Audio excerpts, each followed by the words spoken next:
Hello, and welcome back to the Action Pack Podcast, the show where we unpack the action pack movies from the past. Today's episode is all about the movie Kickboxer. Jean-Claude Van Damme is the actor we're going to be focusing on here. I am your host, BobbySeaoat, and today I'm joined by Dred. How are you doing, Dred? Greetings. I'm good, man. How about you? I'm good. That was a really fast intro. I did that really fast. So hopefully you did. You're getting better at it. You're getting really good at it. You were speaking really good, very eloquently. It was delivered quick and concise. I like it. Everybody knows what's going on now. Everyone's up to speed. Also, we're joined by Daryl Speedman. Hi. And over on the boards, we got UnclePumpkin, also known as UnclePumpkin. There's his hand. There's a hand there. A fucking severed hand floating on the screen. Oh my gosh. Hi, Pumpkin. Hi, Dred. How you doing? How are you doing? Everyone knows how I'm doing already. I'm doing all right. You know, I'm just chilling. You know, like a villain. Yeah, wearing sweatpants and a tank top. Yeah. That tank top goes real low on the sides too. Yeah, I'm showing a lot of cleavage right now. Yeah, so. and you've got he's like mid rib cage on the. You're wearing the like fucking the metalhead scene tank top with the cut sides way down. Yeah, oh, yeah. Well, and it's got a skeleton on it. Yeah, here I'll just drop the camera real quick. See. Oh, you know what? That's not as bad as I thought. That's just a deep tank. No, the middle's deep, but the sides aren't as deep as I thought. I have some true metalhead douchebag tanks where there's like this much fabric at the bottom. It's just like basically your hip. Holds a tabard together. Yeah, I have like hard nip slips all the time when I'm wearing them. Oh, I have hard nip slips on these too. Don't worry. Yeah, I mean it's nice though. Everyone likes to see a nipple every now and again. I mean, who can't? You know, I'm just not much of a tank top guy. I've never been into tank tops. That's fair. I'm more of a crop top guy. If I'm wearing like something sleeveless, I want to show my abs too. Dude, what did you think about that that music video that I put in Discord? Oh, that one was fucking awesome, man. What were those guys? Eskimo Callboy, or is that what they're called? Eskimo that video was great. That video was awesome. I was at work, and it was good music too. I actually really like metal, so I was stoked to hear that. And then they're just doing like awesome retro 80s fitness workouts. That was great. That was a good video. My coworker showed me that song, and I was like, dude, the only person to think about was you. So I was like, I have to show you the song. I love the drummer just standing there. He was playing the drums standing. It was great. That was one of my favorite parts of that video. Yeah, the pinnacle of 80s right there. Definitely. Speaking of, I think this movie was a pinnacle of the 80s. So we watched this, me and Pumpkin watched this together with my cousin who lives with us. And basically every time that one of us would just be like, why is this happening in the movie? Another person would just be like, because it was the 80s, man. And it was just universal across the whole movie. It's just the 80s. That's how it goes. So speaking of which, Dred. Yeah, I feel that. How about you hit us with you got the VHS over there. How about you hit us with the intro to this movie? I got the synopsis here. With the help of his brother and trainer Kurt Van Damme, American kickboxing champion Eric Sloan, Dennis Alexio, arrives in Thailand to defeat the Eastern Warriors at their own sport. His opponent, a ruthless fighter and Thai champion, Tong Po, not only defeats Eric, but brutally delivers a series of illegal blows which paralyze him for life. Crazed with anger, Kurt vows revenge at any cost, but first he must learn the ancient techniques of kickboxing from Thai master Xian Chow. While suffering Xian's grueling and painful training, Kurt's only comfort is the company of his master's niece, Miley. Hoping to disrupt Kurt's training, Tong Po abducts the innocent girl and viciously assaults her. Kurt, believing he is ready to meet Tong Po in the ring, challenges the champion, who agrees on one condition. They must do battle in the ancient manner, with fists bound in rope and covered in broken glass. Their battle to the finish, born of lust, power, and revenge, will leave only one man standing. Okay, everyone, we may as well just end the podcast. Yeah, that was very spoiler heavy. That was the whole movie. That was the entire movie. You don't even need to watch it now. You guys just end the show. We're done. That's Kickboxer. They fucking said this has been everything. Dude, that scene where he takes advantage of her or whatever, that's like the last 20 minutes of the movie. Yeah. That's crazy that they That synopsis was the most spoiler-heavy synopsis I have ever read. That's like if you saw something like that on the back of a book, you'd be like, "Well, I'm not buying this book now. I don't need to read it." You would think that was just the premise of the book, and they'd be like, "Oh, I wonder what's going to happen," and then you get halfway through the book, you're like, "Wait, I already knew this." Yeah. So crazy. that was just everything that happens in the movie. Yeah, I guess hopefully we've all got some details that we want to dig into. Otherwise, we're kind of fucked. Well, let's do as I always do. Start with a mile high, 30,000 feet view of the movie. What do we think about this movie? Anybody want to start? Yeah, I'll start. Okay. This is probably one of the very few movies that we'll do from this era that I actually hadn't seen yet. I thought that I had seen Kickboxer, but I was confusing it with Bloodsport. So Bolo Young and his smashing the ice blocks, I just thought that was Tong Po in my mind, and I thought it was Kickboxer. So Wow. this isn't tainted at all through nostalgia. So this is like it's kind of fucked up because I'm watching a movie from the 80s, clearly dated, for the first time without the nostalgia, and that always factors into my verdict. So it'll be interesting to see where it stands at the end. Yeah, I'm gonna score this one a hard 2. Yeah, this movie's dog shit. Yeah. It's So, not actually, what were your overall thoughts of it? I feel like if I go into my overall thoughts, it'll kind of spoil a bunch of the shit that I want to say. Just Fair enough. it's a classic 80s 90s action movie. It Yeah. was fun.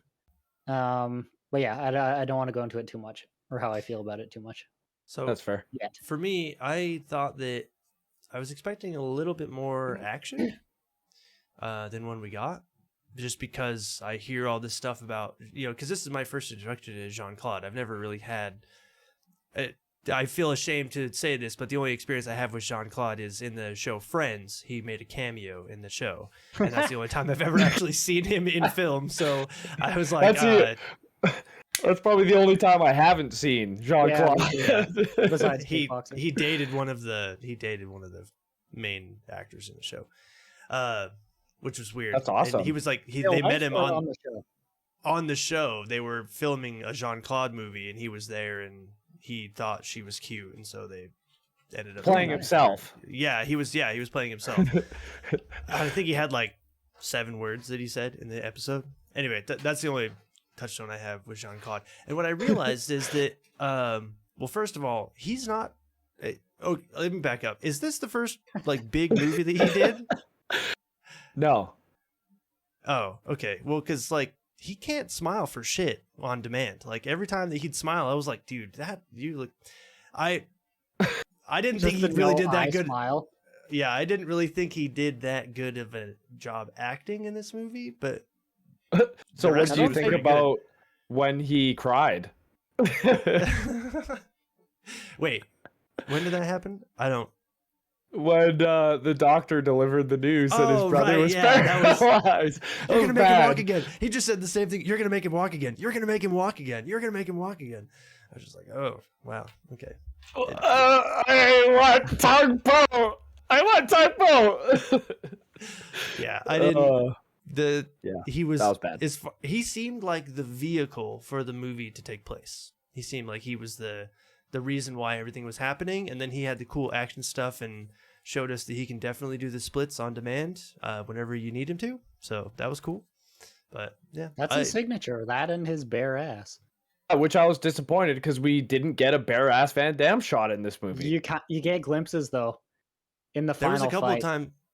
Yeah, that's not a Van Damme bare ass. That's No, not. that's true. That was Like- Van Damme in a weird traditional thong thing. That We're gonna have to do a Van Damme bare ass compilation just For sure. like a short to put up on the channel. Yeah, so you guys, since this was your first exposure to Van Damme, I was really expecting there to be a Van Damme ass shot. But you're starting it off with probably the only movie that doesn't have a Van Damme ass shot. Like, I'm surprised there wasn't a naked ass in Friends in his cameo. That's how often he shows his ass. Okay, well, so that was pretty close though. There was a shot of him wearing some slacks or something where he did the splits, and it seriously, I thought they put loaves of bread in his pants. I was like, God damn, those are some glutes, dude. I couldn't even believe it. Yeah, I was like, that's ass. yeah, dude, that's crazy. Fucking Volvo dump truck ass. Yeah. Was it Volvo that he did the It was splits on? Volvo. Yeah, Yeah. okay. If you don't know, there's a good commercial. Oh, okay. But overall, I thought the story of revenge of this movie was kind of, I don't know, maybe just me personally. Revenge is kind of a weird driver for me in a movie, where it's like the whole point was like, oh, I want to beat up Tong Po. It's like, well, you could have just gone home and taken care of your brother and made sure he was okay. And then at the end of the movie, you still have to go home and take care of your brother because he's paralyzed now. So you beat up a dude, and your brother's happy you beat up the dude, but he wasn't happy you were going to fight him, but then he was happy you beat him. And then, I don't know, I just was kind of like, I mean. This is the 80s, and this is Western culture. You can't have an American tuck tail and run away from Tong Po. Are you kidding me? That's not going to happen. Wait. But you mean a Belgian running away? Well, I guess. And I don't know why they said that. I don't know why they. He lived in the States and then he moved back. Yeah, well, and I live in Europe with my mom, and that's a terrible Jean. Why wouldn't they just say that he was born in France? Because isn't he French? No, he's from Belgium. He's from Belgium. Belgium. He is. Muscles from Brussels, man. Okay. That's Jean-Claude. His name and accent would have made me think he was from France. That's why I was like, that's really weird. But yeah, it was weird that he was just like, oh, I'm from Belgium. Because at the beginning of the movie, I was like, wait, these guys are supposed to be brothers? And then they had the whole thing at the park when they were in Thailand where like, yeah, we're really glad that we can get together. And I was like, oh, they just had some throwaway line that they grew up separated or whatever. So. Yeah, the throwaway line happened later with Miley on the moped, and they were just walking. And he said, I grew up with my mom in Europe, and what's his brother? Eric grew up in America with their dad. So that was how they explained it. Because I was the same. I'm like, how are they brothers? Like, they're nothing alike. One has an accent, the other one's just American. I'm like, what the fuck is going on? And then they probably did a test screening, and everyone was probably feeling the same thing. Like, how the fuck are these two brothers? And instead of just making them like adopted brothers or something, they're like, no, they need to share a bond for the revenge plot to work. Yeah. So let's just say he's from Europe with mom So my final part of my general thoughts would be, it does a really good job, just like all 80s movies do. They rush you into the main thrust of the story really quickly. Like, there's the fight, he wins. They're like, hey, what do you think about Thailand? That's where we had kickboxing. Yeah. And so it's like, oh, that's where kickboxing was invented. He's like, oh, we're going to Thailand. And then he said Taiwan, but he was like, let's book a flight to Taiwan. He was like, let's make it Bangkok instead, his brother. And then he was like, what's the difference or whatever he said. And then that line was actually like pretty racist, and I thought it was pretty indicative of the times, but it was also like, it was just showing the arrogant, showboating brother. His line was so fucking good. I'm going to say it. Bangkok, Taiwan, Tokyo, what's the difference? I'm kicking ass wherever I go. Oh, right. Yeah, that's what it was. I thought that was a great, throwaway line, but just showing, it was just building the arrogance that you see in Eric. Yeah, classic, arrogant American, muscly guy or whatever, yeah. Totally. Anyway, what do you think, Dred? What's your mile-high thoughts on this? So, I have a lot of bias going into this because of the nostalgia. This is probably my earliest memory of an action movie. So I kind of tried to remove myself from it. And when I did that and I started it, I went, this movie is fucking god awful. Just the intro, I thought was, I'm like, this is bad. The character interactions I felt like was bad. But then as the movie progressed, you started to see some real emotion shown, and the character interactions between them became real. And I felt like the director actually portrayed the interactions between the characters and the emotions displayed really well. And at the end of the movie, I thought, this is actually a good movie. There's some some subjects in here that they touch on, and I felt like they captured real human emotion and interaction really well. And for an action movie and a martial arts movie, I think that's a job well done. So I went in thinking this is shit, and ended thinking that it was a lot better than I gave it credit for at first thought. It was about when, for me, it was about when Winston came in, because Winston's my favorite character of the movie, Winston Taylor. Yeah. I thought he was awesome. He's just great. the brother from the movie that's got to drop the F-bomb every other line, and I was just like, this he's a funny character. I noticed that though, he was like the only character that was dropping F-bombs like crazy, and I was just like, eh. And again, as we were watching the movie, I said that out loud, and one of them was just like, "Oh, it was because of the '80s." And I was like, "That's right." Yeah. I think Jean-Claude threw out a couple fucks in his impassioned, and that's when actually the very end scene was what made me grab the tape and look at the rating, because I'm like, okay, they've touched on some pretty gritty subjects in this movie. There's open swearing where they're actually saying fuck, which is big in the late 80s, early 90s. You know, saying fuck rare. Is like, okay, you pretty much get an immediate R rating if you're saying fuck. And so it was restricted. This movie is rated R.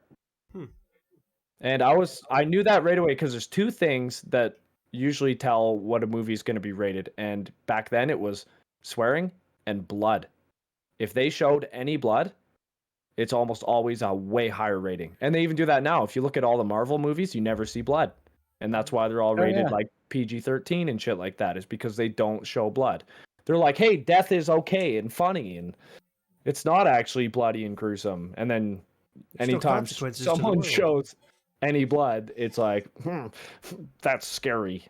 18 or rated R. Yeah. Yeah, because nobody has ever cut themselves when they were 4 years old. That's a young age to cut yourself. I mean, I'm sure it's happened, though. As an aside, there was a 7-year-old here on Thanksgiving, and he decided to rummage around in the bathroom upstairs, and he cut his hand on the razor in the bathroom. He comes downstairs holding his hand, bleeding everywhere, and we're like, what happened? What happened? And he was like, oh, I touched the corner of the wall downstairs. And we're like, did you really do that? And he was like, yeah, it was the wall. I touched the wall, and it cut me. And so then somebody went upstairs, and in the shower, there was like a bloody thumbprint from him. And we were like, well, we found it. And he was like, yeah, I touched the razor. That's such a weird thing to lie about. And I like how you guys went like forensic investigator, like fuck you, you stupid kid. There's no way you cut yourself on a fucking wall. Well, he went and showed us. He took us downstairs in the corner. It was just a normal wall. Like I mean, there's no way it would cut him. I mean, he's got 7-year-old skin. I get it, but it's not like he's made of paper. Like it's a wall. That's commitment to the lie. He's like, see, it's this wall, and you're like putting your thumb on it, like fucking running it down as hard as you can. I was like, is it sharp? I don't know. Like maybe we need to file this down. Maybe it's just a danger right here. I don't know. Anyway, like I said, what kind of razor do you have? It wasn't mine. It was just a regular handle with 4 blades. It was upstairs. What was he doing? I don't know. He wouldn't. I have no idea. He was just rummaging around. He's just one of these little inquisitive 7-year-olds that wants to be in everything and check everything out. And I don't know. And fucking put his hand on razors. Yeah. I found skin in the razor, so I threw it away. But yeah. Yeah. Hey, kid, what? You shouldn't do this, because that's how you get fucking hepatitis or AIDS. Not saying you guys have that, but I mean, don't make it a practice of running your thumb along a razor blade. Right, exactly. Yeah. Maybe I think my cousin used it for his head. He's bald, so it was his head razor. So, I mean, you can still get AIDS or hepatitis from a head razor, though. I'm not. Anyway, we can move on. I was just trying to make a point that little kids have seen blood, and it's not that big of a deal. And I think it's ridiculous that blood in a movie means that all of a sudden it has to be a restricted rating. I think that's silly. I think it's. I'm glad you brought us back to that, because I totally forgot why we were talking about it, but I was definitely invested in that conversation. So I'm glad we were back to the why we were on it. That's why I intro the show, Dred. I'm just kidding. Sorry. Yeah, no, you're right. It's because you can bring us back. I would have just been talking about probably bloodborne illnesses and razor blades from now on. Yeah, and the time that you cut your head open, I'm sure you've cut your head open with a razor before. I mean, you see that scar? How'd you get that scar? Eating pussy? You don't get scars like this eating pussy. That's my mixture of Sean Connery and Tony Montana, if you were wondering. I had Okay. no idea what the fuck that was from. No. Yeah, that reference is from Scarface. He's over here That's from laughing his ass off. Yeah. Oh my gosh. Okay. All I think about when I say stupid shit is that scene from Tommy Boy when he's dodging the crane and the like tour comes in and they all look at him and he's like, I was just checking the rotary girder. I'm retarded. I think of that scene every time I start going off on something stupid. Did you eat paint chips as a kid? Yeah, I actually work in a lead smelter, so potato. It's way No, worse. it was a line from Tommy Gunn. Remember when he was like, "Do you eat paint chips as a kid?" He's like, "Yeah." He was like, "Yeah, why?" That's even better. He sprayed himself with. He was like spraying himself with gasoline. Yeah, Like, he "Are was you singing Maniac. He was singing Maniac. I'm a maid. Oh my gosh, yeah. My face hurts a lot right here and right here, but I don't. Sorry, we're going off on a tangent. Let's talk about the story. This is a story about revenge, right? Revenge and eventually honor and trying to do the right thing. Like when Kurt, that's his name. When Kurt goes to train with Xeon, he has a couple of bumps in the road, but he learns that it's not just about being muscular and power kicks like his brother thinks. It's about this, reaching back to the ancients and listening to the ancients when he was in the battlefield, and this awesome story about that and eventual, attaining his revenge, but I think gaining something along the way. So what do you guys think about the story? What are your thoughts here? Yeah, I think it's a classic martial arts movie. It's one of the earlier Western martial arts movie that really it draws a lot of the same parallels from like Bloodsport. I mean, if you really look at both of those movies, I don't know if you've seen them. They're the same fucking movie. There's the opening, there is massive trauma or something that happens that makes the protagonist angry. There's the villain, and then there's the whole redemption and fight. And even to the point of the villain in the end, when they start to realize they're losing, they use a weapon. Even that happens in Bloodsport. Like, they are the same movie. But I think it's because it's a formula and it works. And it's that redemption story arc. You see a protagonist going through trials and tribulations and coming out on top. And who doesn't love a story of perseverance? I think it's a classic martial arts movie. What about you, Speedman? What do you think about this tale of revenge? Yeah, basically what Dred said. It's just the formulaic. Maybe it was the start of the formula. It could have been. It's that old. Yeah. But yeah, guy is wronged somehow. Doesn't matter how. Guy trains to overcome the guy who wronged him and maybe get a girl in the process. Yeah, and always. yeah, it's a classic formula. There's But part of It me works. This is a nitpicky bullshit thing. All of the techniques that he was learning to beat the Thai boxer weren't garbage. Thai boxing. No. Like the Okay. only thing that Thai boxers might do is kick a palm tree. But everything else was like Kung Fu and Tai Chi. Yeah, like Muay Thai fighting is especially in Thailand, is very heavily based on the clinch. They use a clinch a lot and throw a lot of knees. That's why I actually really like Tong Po and how he eventually defeated Eric, was him clinching him and throwing those hard flying knees. Like, that's actually what a lot of Muay Thai looks like, is a lot of clinching, a lot of swinging your opponent around by the neck, throwing a lot of knees, and a lot of kicks. In Muay Thai, you don't typically see a lot of hands, especially in traditional Muay Thai. So yeah, that's a good point. Like, especially learning from Master Zian, who's supposed to be like the master teacher of Muay Thai, and he's not even teaching him like really. It was all Kung Fu. You're right, absolutely. Yeah. Interesting. This is a slight tangent, but your description of Tong Po with his hard knees reminded me that is Sagat from Street Fighter based off of Tong Po?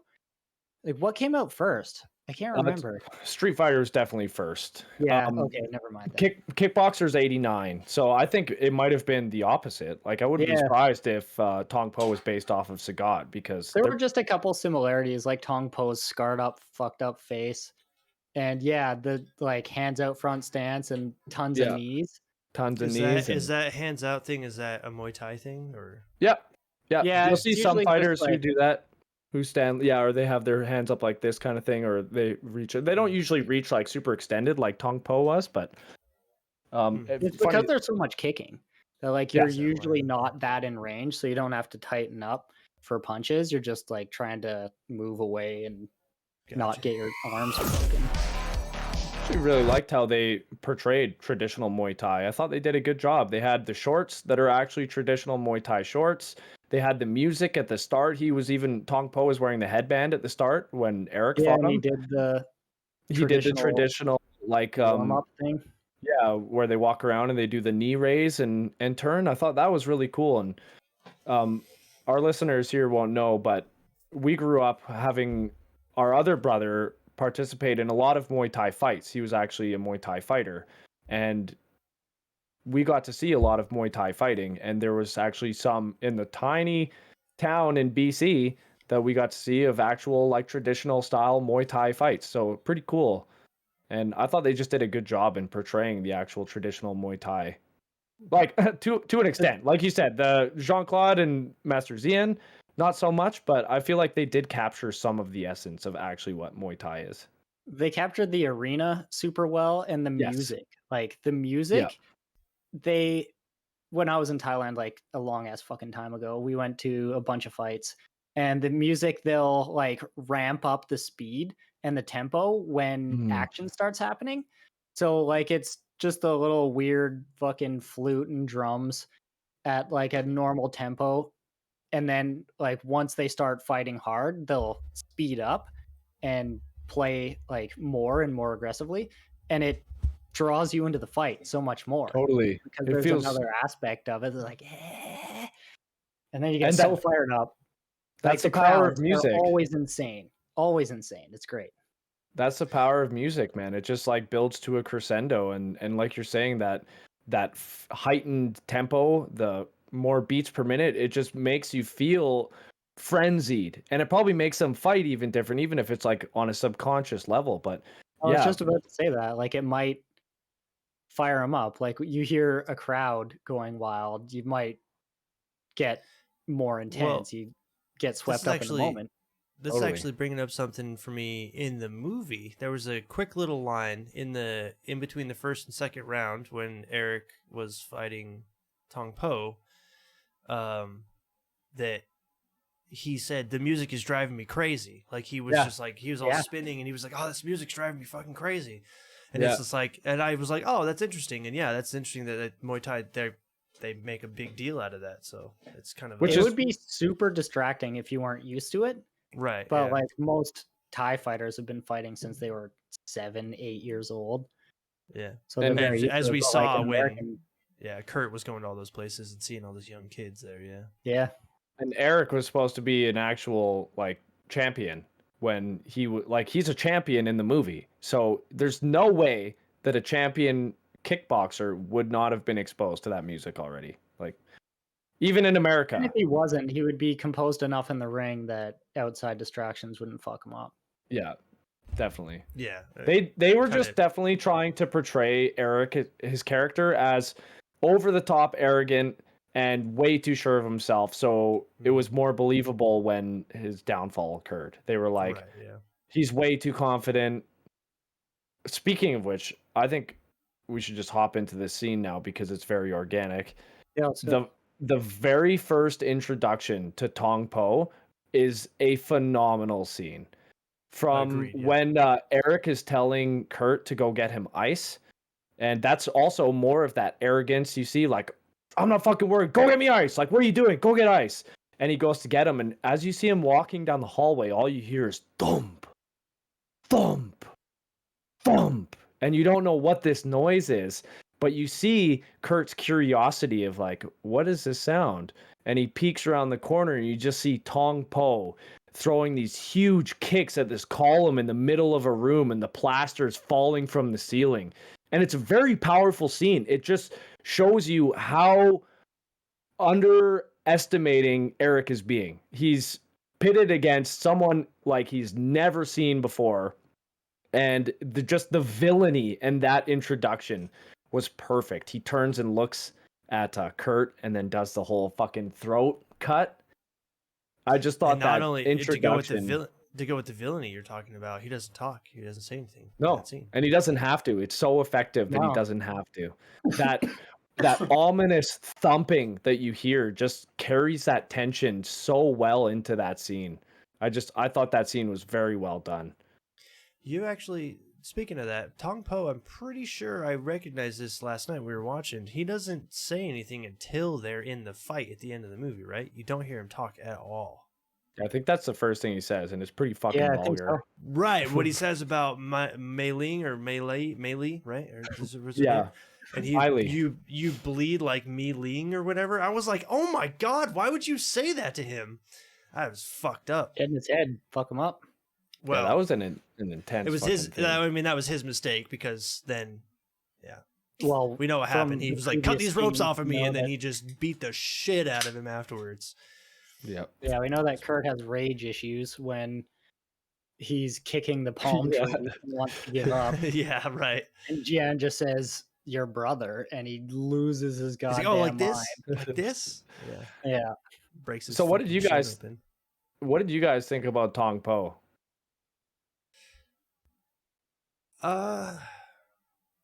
I was confused. So, like, as far as like from a critical eye of a movie, like watching the movie aspect, I was really confused why it looked like they had a mask on his face to show scars. Like, his face looked fake to me the whole time. I can tell you why. Why is that? Because he's Moroccan, and they used a lot of makeup to try and make him look more Asian. Oh, okay. Yeah. So we were actually thinking that he might have been like Polynesian. That's why he was so big, and then they were trying to make him look more Asian. Right. Yeah. No, he's Moroccan. He was childhood friends with Van Damme, wasn't he? Yeah. Yeah, they actually like wanted to go to Hollywood together. That was like their dream. They actually shared like fighting techniques together, and they were in three movies together. Nice. He seems Yeah. like he's definitely seemed like in the movie he seemed like he had chops, like he was good, like he had Yeah. fighting skill, like he wasn't just an actor. He seemed like he had some fighting skill. So I thought he was good as an actor as well. I thought he was one of the more convincing roles in the movie. He played the villain really well. I feel like when I saw Eric, I'm like, oh, get this guy off the screen. He's fucking terrible. But because he's not an actor. exactly, He's an yeah. actual kickboxing champion. So when he's delivering his lines, they're just so wooden and Yeah. forced. wait, Totally. so is the guy that played Eric actually a kickboxer?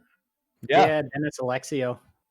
He's one of the like most decorated American kickboxers of all time. He went like Oh, wow. 72-6 or something. He's actually 65 knockouts. he's actually a light heavyweight champion. Oh wow, so it made sense. And this was like everybody knew this at the time the movie came out, so it kind of made sense, right? I'm sure some people did. Like Muay Thai wasn't. It's not like kickboxing was a huge thing televised like boxing was in the 80s, but Yeah. I'm sure a lot of people did know who he was. You said something earlier about Holy shit, he only has one loss? Yeah, it was against Tong Po, and they broke his back, and he can never fight again. he could never fight again. No, you said something earlier about see, you distracted me. Look what you did. Now I forgot what I was saying. I was shocked. Something I did say about something him. earlier. Yeah. You've said a lot of things. We can just move on. I don't remember what I was going to say. Tong Po, though, like you guys liked him. I Yeah, thought he was I thought great. he was. Yeah, I thought I he always was good in like- the movie for sure. Go ahead, Bobby. I just liked how he didn't talk. Like it was so menacing the entire time. He was just so big Yeah. and didn't talk, and you didn't see much of him. But then when you did see him, like when he, I guess so. The first time you see him, he's kicking the column, and then the next time you see him, he's like doing some sort of spiritual, ritualistic not seance, but a dance of some sorts inside of the ring. He's like he's got like the thing on his head, and he's like doing the thing, And I was like, okay, so he obviously is strong enough and strong-willed enough to be able to kick a column with his bare leg and not care at all. And then he's also got this reverence, I guess we'll call it, to the art and the spirituality of Muay Thai, whatever it is, right? There's a spirituality to a lot of these martial arts. So he's got that there. And so he's playing this reverence there. And that's when you can see that it's like, this is a guy that you don't want to mess with, because he's got the strength and the size, but also the technique, I guess. They're showing you that he's got this, he's enveloped in Muay Thai by, wanting to show reverence to doing his prayer dance or whatever you want to call that he was doing there. So I thought it was really interesting the way that he was portrayed in the movie. I thought he was very menacing, and I the whole time was very curious about how the fight was going to go at the end, because obviously that's what's going to happen. Like, the whole movie's moving towards this. They're not going to not have a fight between Van Damme and Tong Po. So that would be like a fucking M. Night Shyamalan movie if they didn't have a fight in the end. They're like, and guess what? You know what? Fucking, there was a freak accident and he's paralyzed too. Zion missed and dropped the coconut on his head instead of his stomach, and he's paralyzed now or whatever, Like, and he's dead. It's just a fucking like horror slasher movie. He just drops a coconut on his head. It just gore everywhere. Are you ready to protect? He's like, yeah. And then he's just like, it just crushes him. He's like, in the tree. Credits roll. Yeah. You're like, what? What the fuck? What happened? Oh my god. Speedman, what did you think about Tong Po? Basically the same as you. He was really like ominous. I like how he didn't talk much at all until the end, and when he did say stuff, it was super fucked up. And just like a muted character, not literally, but also not too over the top and just brutal. Like you believed that he was a bad man and that he was capable of doing the shit that he would. And when later on Kurt was trying to get convinced to not fight him, and like, you probably shouldn't, like we said at the beginning, probably should have just gone home and not done that. But Tong Po, he's a good villain. That's the exact type of villain I like, is someone who's not talking for the whole fucking movie and describing why they're a bad guy. They're just doing bad shit. Yeah, I think you guys hit the nail on the head with the lack of dialogue and even the lack of screen time. Because if you think about horror movies, the scariest creatures in horror movies are the ones that you never see. As soon as you see it, you're not really scared of it anymore, because, a lot of times they look like shit, but sometimes you're just like, you see it and you become comfortable with it. You see it enough. So I feel like they almost took that, or Jaws as an example of, actually not even Jaws the shark. I was thinking from James Bond. He's a character that has that same ominous feeling. Like the James Bond films did that really well with Odd Job and Jaws. They just have these like ominous side characters that are really good villains to carry throughout the one film. And I feel like they did the same thing with Tong Po. His lack of screen time just made him way scarier. Every time you saw him, he was doing something very menacing and very intimidating and scary. So they portrayed him really well in that regard. I think you're right in the lack of screen time playing a big part in it.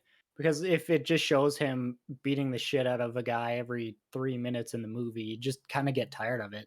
Yeah. But if he does it once at the beginning, breaks a dude's back, paralyzes him, and then is just a menacing figure in short shots throughout the rest of it, you just anticipate the final fight. Whereas if he's just beating up henchmen throughout the whole thing, and kind of like, he's the big tough guy. Yeah, like fight. When I'm thinking about as a kid watching Bloodsport, I don't have the same memories of seeing Chong Li. He wasn't scary to me. He was just the bad guy. But my memories of watching Kickboxer, Tong Po scared me. When I was a kid, he fucking scared me. I thought he was a terrifying villain. He was a terrifying person. And even just the very small details that they put in to show that he was scary. Like when they're applying the glass to the gloves, the way that he does it, he just shoves his fists in and it's just, You hear the crunch as he's forcing his fists into the glass. It's just every movement with Tong Po was deliberate. Every shot they did with him was very intentional, and they did a really good job portraying that villain. This reminds me, you talking about comparing it to, horror and stuff like that, and it made me realize that, like, that's one of the reasons why Michael Myers is so scary, is because he never says a fucking word. So you never Nothing. know what the hell he's thinking or what he wants or what his motives are, and it's terrifying because you're like, I don't know what you want. Like, so with Tong Po, Yeah. you're like, And obviously, relentless. right, and it's just so scary to like not have them talk because you're like, I don't Yeah. know what you want. Like, what am I supposed to do to stop you? How do I like if you don't give me any information, I can't stop you. So it's so scary. So yeah, it's a good point. It's a good point. I feel about like that's comparing it to horror. Yeah, a really good way of portraying fear is making someone not have a reason that you can clearly see, and making them also basically an unstoppable force. Those two combinations you'll see over and over again in horror, especially, where there's someone that you has no clear motive, and even if it's creature horror, you see maybe the only motive is reproduction. Like if you're looking at the xenomorph from Alien, that's its sole purpose, is to survive. And yeah, it's fucking terrifying. An unstoppable force that has no clear motive. You don't know how to stop it. The only way to stop it is to kill it, and trying to killing it is the most daunting task ever. And Tong Po has those same kind of qualities. So yeah, for sure. Definitely. They set that does. up well with like the couple lines about Tong Po and even his boss, just like don't yeah, cross these people. They've been running this shit forever. These aren't people that you fuck with. yeah, yeah. Even Winston is trying to give him cautionary, Yeah. like telling him, no, you don't want to fight Tong Po. I can't have your death on my conscience. I already have enough. Can we blood talk on my about hands, the yeah. introduction? Sorry, go ahead, Bobby. I don't want to change That's all I was subjects gonna here. say. Go ahead. Can we talk about Taylor's introduction and even Eric's introduction? Why are people always just such assholes in 80s movies? Like Eric is such a fucking prick to his brother. And then Yeah. when Kurt like falls into Taylor at the beginning, I mean, I would not react super well to that, but he's just such a dickhead. And then It's like, man, you're later making on, Americans like, look bad rolls over up to here. Yeah. help him. I think Yeah. it comes down to like masculinity was a big thing, especially in action That's true. movies, and not showing emotion, not showing feelings, and a general disregard for people. It was Never almost back seen. down. Yeah, it was almost seen as something that was being masculine, and being strong, as fucked up as that is. But I feel like that's why they portrayed Eric the way he was. But it also helped you not really care about his character as much, and it just kind of pushed him out of the way. You're almost just like, okay, Eric, we know this movie isn't about you. We know this is Yeah. about Jean-Claude. We're not But going to get attached to you.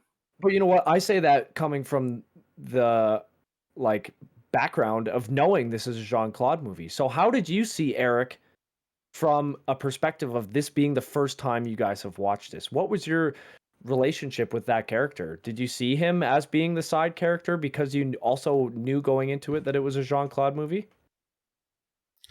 I just knew from, the whole premise of the movie was, you read like 2 lines of any kind of description of the movie on the internet, and it says after the, paralyzation of his brother, the Kurt goes on this revenge. So it's like you immediately know, like if I was completely blind, then maybe I would have, like, blind to the story and everything. Like if I didn't know, if you said let's watch Kickboxer and I looked it up and just watched it without reading anything, then I probably would have maybe had a little bit more like, who the hell is this guy and why is he being such a jerk? But Right. maybe it's just that I'm so used to these, not so used. You guys watch a lot of these old 80s movies, but there's just something with these movies to where the kind of jerk guy that you get introduced at the beginning, they're introduced that way because you're going to forget about them. And they want you to forget about him because you don't want to remember jerk people. You want to remember the nice guy. So when the nice guy comes in and replaces the jerk, you're like, oh, thank God that jerk guy got out of here. Yeah. So I think that's kind of, that just lends itself to the movie that way. Yeah.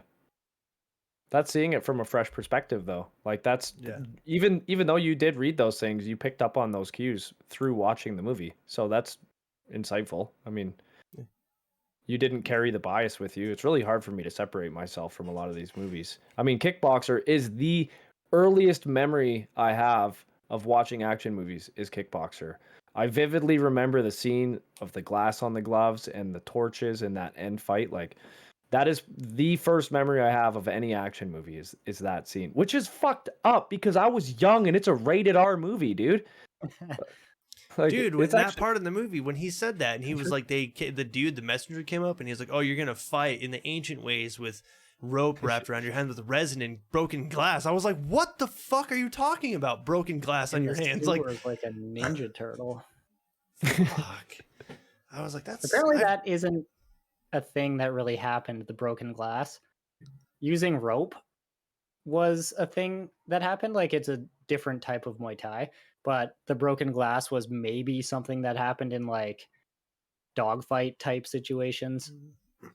I read something slightly different that Oh, yeah, they think that the broken glass was actually used in the 1700s to 1800s when there was a new king in Thailand. They would have these tournaments. Mortal Kombat! No, I'm just kidding. That's not. Oh, I thought you were gonna keep going there. Yeah, they actually had fighters put glass on. This is I'm talking about, like, I'm pretty sure I read this from a comment on someone asking this question. So this is probably like 100% true. Ask Jeeves, or fucking Yahoo or something is probably where I read this. So, I don't know how accurate this is. If there are any history buffs out there listening, fucking let me know. Hit us up in the comments. Let us know how fucking dumb yeah. we are. You know about 1700, 1800 Thailand? Did they do this? I would love to actually know that. But that is what I read. And there was only certain people that would be allowed to do it because people were severely injured and have died from fighting like that. Like, imagine just taking a glancing blow and, clipping your jugular. Well, that's what's so weird is that you saying like that it kind of goes to show that like reality wasn't really much of a consideration for the movie because like they did. I mean, I'm just saying as far as like Eric wasn't learning Muay Thai as you guys said, right? So it's like if Muay Thai is more legs and kicks and knees, then what would even be the point of having glass on your hands if you're not really going to be using your hands that much, which they don't do very much. Like, that's a good point. Tong Po used his hands one time to like cut his stomach. I think that was the only time that he ever really, well, other than cutting his own tongue by lifting the glass off his hand, which was weird. But the classic bad guy move. Yeah, I'm gonna hurt myself in front of you to show how awesome I am. Yeah. There's a couple of UFC fighters that probably watched Kickboxer and decided to base their entire image off of Tong Po. I think BJ Penn used to do that. Like the blood off his gloves? Yeah, BJ Penn. I think Phil Baroni might have too, but BJ Penn definitely did that all the time in UFC. Yeah. He watched Kickboxer one too many times. One too many times. I like... This is getting towards the end of the movie, but just referencing the glass on the gloves and shit. I liked how Tong Po called out his weapons at the beginning of every round. Is that what he was doing? Yeah, he was doing that with the elbow and tap the knees. His elbows, only use the elbows. Is that a Muay Thai thing? Awesome. Is that even cool. Is that a real thing? No. No. Oh, well, actually, maybe. I don't know. I've never seen a fighter do that. Has done it who watched Kickboxer as a kid and wanted to look flashy and probably got knocked the fuck out after trying it. Well, that's just like a Babe Ruth move, like, like calling your shot and like pointing the bat towards where you're going to hit the home run kind of deal. I think a fighter might have done that, and then as soon as they, took a fucking strike to the nose, they probably were like, okay, I'm going to win this fight. I'm going to use everything again. Yeah, I'm going to actually try. Maybe this is a really bad idea. But that showed how badass Tong Po was, but also we knew that Kurt was hamstrung because he thought he had to lose or else his brother would die. Yeah. And then as soon as his brother shows up, he absolutely fucking rinses Tong Po. Yeah, well, the timing of it was perfect too, because as soon as he found out about Melee, and then his brother shows up, he was like, "All right, just take this fucking rope off my hands. I'm gonna beat the shit out of this guy." Which also, shit at you. When Tong Po kept like calling his shots, but I was like, there was several times where he did stuff other than elbows or knees or whatever he called out. I was like, whatever, dude. It was usually just clinchy stuff. Yeah, that's true. So maybe now is a good time to transition and to talk about these characters. So, which interestingly enough, small cast for this movie. You know, you got Eric, pretty small role. I mean, pretty big at the beginning, and then kind of there a little bit the rest of the movie. Kurt, obviously, the main person in the movie. You got Winston Taylor. We have Xeon. What's his last name? Chow. Xeon Chow. Melee Chow, right? No, he's his niece, so she probably wouldn't have the last name. Not even trying to have Thai names at all. I was gonna say Chow is like a traditional Chinese name that you would Sounds see. Chinese, yeah. Like that doesn't even translate to fucking kickboxing. I don't know. I'm ignorant of Thai names, but I do know one person who is Thai, and his name is nothing even close to Chow. Like I can't even pronounce it. Yeah, it's So- usually many syllables. Many syllables, lots of letters. You know, I've never. I don't know. That just goes back to the kung fu karate thing, like you were saying, Yeah. of Master Zian being not Muay Thai. Xian sounds Chinese too. Yeah. And then the Melee, his niece, and then the two bosses of Tong Po that make Yep. the big appearance, and then Tong Po himself. Yep. And I think those are pretty much the main characters we see throughout. Oh, I can't forget about Kiki, obviously. That would be stupid. of me to Kiki, forget yeah. about Kiki, yeah. Yeah, we almost I had was- a John Wick there. I was so glad that the dog didn't die. And as soon as I saw the knife in the hip, I was like, "Oh, thank God he didn't kill the dog." I hate when they kill it, when they do that with stuff with animals. I'm like, that's just a cheap shot. You're just trying to Yeah. make me feel bad. Like I don't. Yeah. That's all you're doing. Like the dog didn't do anything. It was protecting its master, and you decided to kill it. It's fucked up. So I'm glad that the dog survived. And then you But got to see it again, and it was there at the fight, watching him, being like, "Yeah, kick his ass." I was glad about that. That also just portrays how like villainous these people are. They don't care about dogs. They'll fucking kill dogs. And that is exactly what you're saying. It tugs on your heartstrings and you go, Yeah. "Oh no, not the dog." Yeah. And it just shows you these people are fucking supreme pieces Ruthless. of shit. Yeah. So my personal There's- favorite was Winston Taylor. I like Winston a lot. I know that he was kind of at the beginning he was kind of a vehicle to get Kurt to where he was supposed to be, but then he kind of turned into a comic relief kind of character. But I still thought he was I just liked him. I just thought his character was hilarious, and he made him go drinking with him, even though then when they get to the bar and he just starts drinking Perrier anyway, he's like, "I don't really care if you drink with me. I just wanted you to sit here and listen to me talk about whatever, as we watch these strippers." I just thought it was funny. So I just like Winston Taylor. They had to give us his backstory. So Right. how do we find out why Winston Taylor, this ex-Marine or ex-military man, is in Thailand? Why is he in Thailand? So that was what that whole scene was. I still was don't really bringing him understand it in- completely, but yeah. Yeah, I don't know. He just said, I think they just drop you in the conversation of pretty much he's like, and that's why I stayed here. I loved it. And you're like, Yeah. what? There was Yeah. nothing for me What did he back say? in It's America. it's Yeah. better for me to be here. I'm less dangerous or whatever, or Yeah. something like that. I actually liked Winston Taylor too, and I thought it was pretty funny how they always like to portray the military man with a fucking cigar in their mouth. Mm. Yep. Always, I knew he was military before he said he was military because he had a cigar in his mouth the whole time. I'm like, that's Yep. classic. Yep. Ex Special Forces. And then I think go go ahead. Yeah. No, I was just gonna keep say- trying. I think my favorite character is Master Zian. He had so many good lines, and he was just funny but insightful and a good trainer. And he had just a great show presence. Every time I Yeah. saw him, he had that comic relief as well. And He's I just kind like, of I want down when he's hanging upside down from the rope. He's like, Yeah. I want down. He's like, I can't let you down. I don't know who you are or what you want. yeah. He was like, I And want down, and I very want you to honest. train me. And he's like, I'm not going to train you. I Yeah, actually that's funny. kind of identified with Master Zian because someone walks on my property, I'm like, you know what, maybe I'll go hang up some fucking hang traps. So if someone comes on my property, I can pull a Master Zian on them and say, I can't let you down. I don't know what the fuck you're doing here, because it's the same. If people are on my property, I'm like, what the fuck are you doing on my property? I don't really have neighbors, right? So I kind of identified with Master Zian in that way, that he's kind of a recluse. He likes his own space and he doesn't want to be bothered, and he gets his groceries, and everyone else can fuck off. And then after got his that, he was dog, like, he German let him Shepherd. down, and he let him Yeah. down, and then he was like, "Don't walk there," because it's like he's got another trap there in case somebody Yeah, walks yeah. past that trap. I was like, "That's funny," and he knows where all the traps are. Yeah, It's funny stuff. and he I- sends him to get groceries, and when he sends him to get groceries, he's like, "Never make decision on empty stomach." Yeah, And exactly. That was a good quote. That I like that how- line is so good. When he goes to get groceries, he walks into this village, this fucking honky that no one's ever seen before, ruffles this kid's hair, starts splashing water, probably a precious resource, on these other kids. And no wonder these two other guys are just Who the staring fuck is him this? down. Like, what the fuck are you doing here, bud?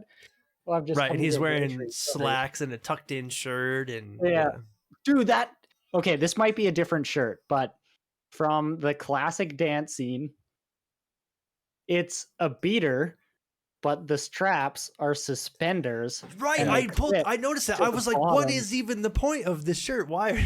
He's got it pulled It's up over here. Such He's got an it. extra shirt. I kind of want to get one. Yeah, Yeah, if you it's guys for- can And then on the look at this back, scene it's the suspenders as well. It's Yeah. the most ridiculous shirt, there. and Yeah, I love it it. is very ridiculous. Also, yeah. my favorite character was Tong Po. Yeah, that's fair. Tong Po For was all the really reasons good. we stated above. Just the menacing bad guy, doesn't say much, just is a bad guy. Yeah, I thought Miley was a good addition. You know, so I'm was. usually not huge for the love interest, but I feel like her character actually was useful in this movie, and especially with the scene where Tong Po takes her, because that sets up Tong Po's character really well, like solidifies his character for being this menacing fucking piece of shit rapist. Bad man. Yeah, but like the bad boy, and I felt like her character had some good use. I thought she was a good addition. I agree. Yeah, and then A there's lot the of times- classic. There's a classic like him showing up and being like, "Well, I'm gonna beat up these guys," and she's like, "Well, don't do that. Like, Yeah. you can't stay here forever and protect my store. If you Yeah. beat Just them give 'em up, the they're money." gonna come back when you're not here." And I was like, "Why do these heroes always have to do this? Like, I'm gonna stand up for the store." And I'm like, morally, I think you did the right thing, but realistically, that was stupid of you to do. Because as soon Yeah. as you leave, those Caused guys a are going lot to of come trouble. back and they're going to burn that store down, or they're going to beat her up, and they're going to take more money. And Yeah. then now she has to deal with the fact their store's all messed up. And I thought Yeah. they were going to do more with that, but luckily they didn't. Yeah. Yeah, they didn't at all. I feel like I thought they were going to as well, like come back and destroy her store fully, and she would be, real and fully upset with him. But I also like the fact that they didn't even have a sex scene. Right. Yeah. I was the- really glad about that too. The only thing that you saw was them kiss, and there was a beautiful sunny day, and all of a sudden there's lightning and thunder, and you can hear rain, but you can't see it when they're kissing. And I'm like, oh, That was such a okay. fucking weird sequence to me. So he's training in the ruins, Yeah. and he hears the weird sound where I thought my speakers were just fucking up. And then he turns around, and then he walks through the jungle and he's kissing her. So did that actually happen? Like, I was so confused if it was a vision. What the hell was going on?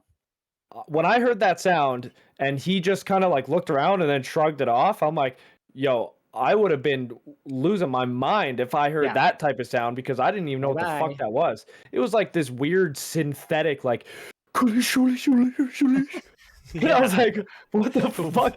And he pauses for like a fraction of a second. He's like, kind of looks around and then just shrugs, well, I'll just keep doing my fucking forms here. That's what he was supposed to be listening for, remember? Which is That's- awesome, because that right, scene yeah. was actually really well done, because that's when he's progressed enough in his training that he is listening with his whole being, and he I hears completely the missed that. warriors. And then they Yes. cut back and you see the warriors and they're like battling Yeah. or whatever. And he's finally feeling When- and hearing the ancient wars that had happened here and seeing, getting that When the- warrior spirit he was there to get in the first place. Yeah. When the warriors were swinging their weapons, it directly correlated with Xian. So Xian would swing his fire fucking roasting sword. It wasn't a sword. I don't know what it was. But he would swing it, and you would see the warriors swing in the same motion, and Kurt would be dodging the same way the warriors were moving. So I thought that was it was very subtle, but I thought it conveyed the point really well.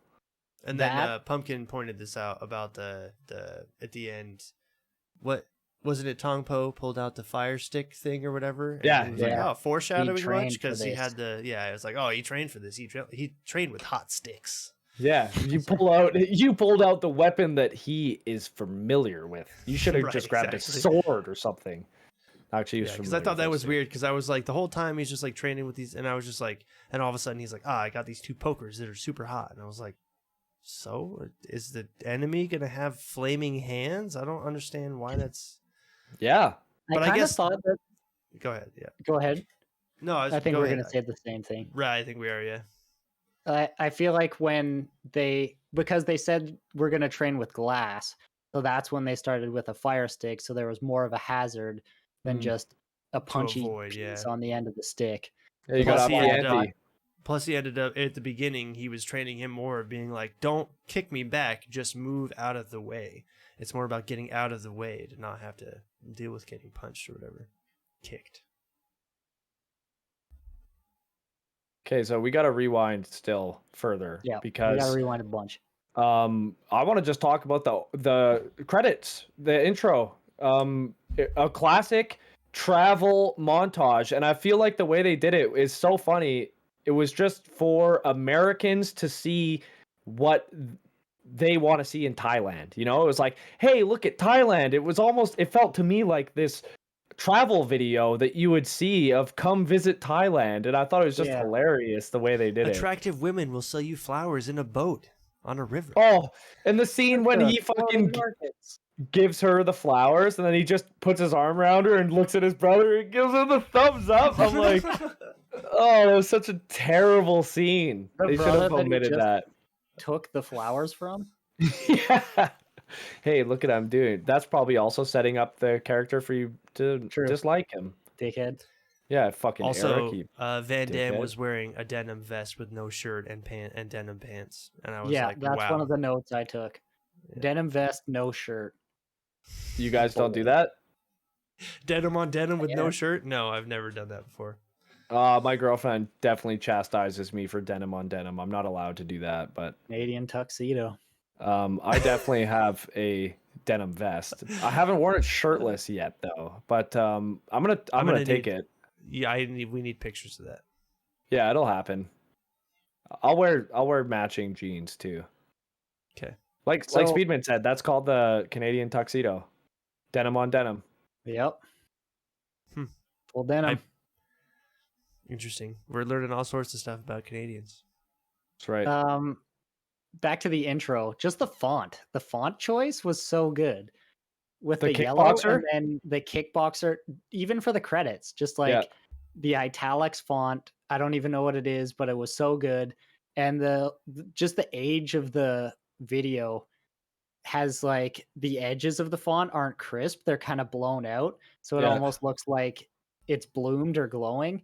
And Yeah. then the actual Kickboxer logo with the gradient, the yellow to orange gradient, Sick so gradient. good. I fucking Yeah. loved it. And It's the so PUBG I grade.